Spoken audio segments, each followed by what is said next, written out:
هل أتاك حديث الغاشية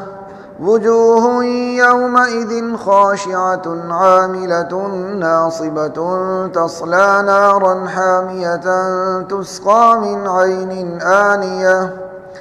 ليس لهم طعام إلا من ضريع لا يسمن ولا يغني من جوع وجوه يومئذ ناعمة لسعيها راضية في جنة عالية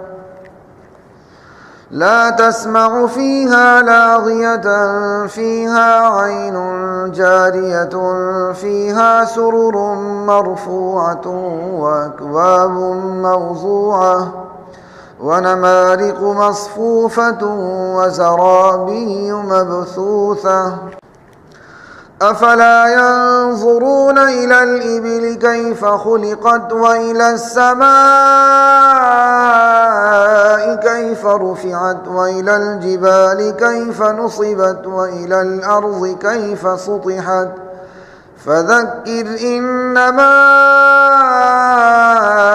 أنت مذكر لست عليهم بمسيطر إلا من تولى وكفر فيعذبه الله العذاب الأكبر إن إلينا إيابهم ثم إن علينا حسابهم